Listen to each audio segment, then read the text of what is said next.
Top quality और consistent performance के लिए सिर्फ सिल्वर पंप। टॉप क्वालिटी और कंसिस्टेंट परफॉर्मेंस के लिए सिर्फ सिल्वर पंप, नाम याद रखना। आढावा घेतला। एक दोन तीन गोष्टी आपल्या प्रस्ताविकामध्ये आपण सांगितले की मत्स्य उत्पादन गेल्या वर्षात तुलनेने 2 वर्षात किती झालं? 2023-24 मध्ये एकूण मत्स्य उत्पादन झालं 67,907 मेट्रिक टन। 2024-25 मध्ये 71,303 टन, जवळजवळ 3,396 मेट्रिक टन वाढ झालेली आहे। ड्रोनच्या साहाय्याने मच्छीमारी बेकायदेशीर ज्या होत होत्या त्याला कुठेतरी आळा बसलाय, त्याची नेमकी आकडेवारी काय सांगते? सांगतो। ड्रोनच्या बाबतीत एकूण आपण आतापर्यंत 9 ड्रोनची कार्यवाही आपण 9 जानेवारी 2025 पासून सुरू केली। आतापर्यंत एकूण रत्नागिरी जिल्ह्यात, आता मी फक्त आपल्याला ही रत्नागिरी जिल्ह्याची माहिती देत आहे, एकूण 367 अनाधिकृत मासेमारी नौकांवर प्रतिवेदन दाखल करण्यात आलं। त्यावेळी 82 नौकांवर प्रतिवेदन निकाली करण्यात आली। त्याचबरोबर आणि एकूण 29 LED नौकांवर प्रतिवेदन दाखल करण्यात आलं आणि 19 प्रतिवेदन निकाली करण्यात आले। LED पासून LEDच्या नौका होत्या त्यापासून 90,40,000 इतकी दंड वसूल करण्यात आला आणि जे अनाधिकृत मासेमारी होती त्याच्याकडून 31,19,000 इतका दंड वसूल करण्यात आला।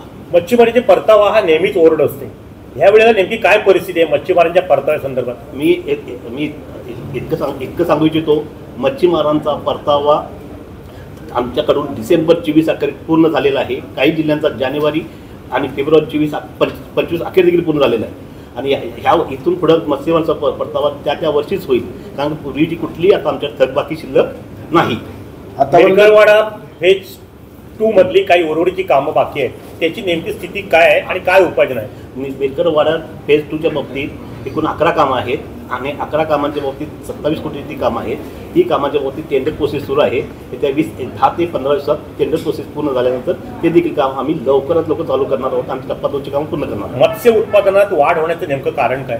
आता मत्स्य उत्पादनाची वाढ होण्याचं मुख्य कारण की ज्या LED नौकांच्या ज्या कारवाई केल्या आणि ड्रोनद्वारे आम्ही जी कारवाई 9 जानेवारीपासून सुरू केली, त्या ड्रोनद्वारे आणि LED नौका ज्या 12 नॉटिकल माईलच्या आत येत होत्या, ह्या सगळ्यांच्या ज्या कारवाई करत होतो त्या कारवाईमुळे मत्स्य उत्पादन वाढण्यास मदत झाली आहे।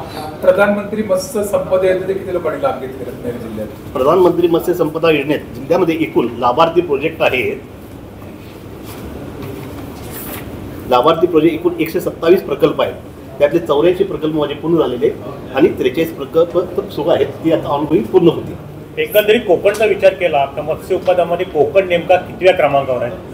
आता आपण सगळ्या जिल्ह्यांची माहिती डाटा झाल्यानंतर त्या अजून ते गव्हर्नमेंट ऑफ इंडियाने डिक्लेअर केलं, त्यानंतर मी आपल्याला सांगू इच्छितो। साहेब, मच्छीमार LED नौका यांच्यावर कारवाईच होत आहे, मात्र मासेमारांच्यासाठी प्रशिक्षण किंवा अशा प्रकारचे काही कार्यक्रम किंवा त्यांनी वेळच्या वेळी रजिस्ट्रेशन किंवा टॅक्स वगैरे भरून याच्यासाठी काय जनजागृती करणार का? हा बघा, आता सध्या गव्हर्नमेंट ऑफ इंडियानं national fisheries development national digital platform NFDP portal सुरू केलेलं आहे।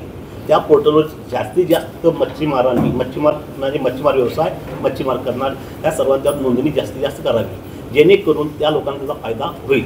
आणि कुठलीही गोष्ट आता NFDP पोर्टलवर केल्यानंतर कुठलीही स्कीम आपल्या स्कीमचा फायदा घ्यायचा आहे, प्रशिक्षण जे NFDP मार्फत जे प्रशिक्षण होतील त्या प्रशिक्षणाचा फायदा देखील त्यातून आपल्याला मिळणार आहे आणि ती पण आम्ही तयारी करत आहोत।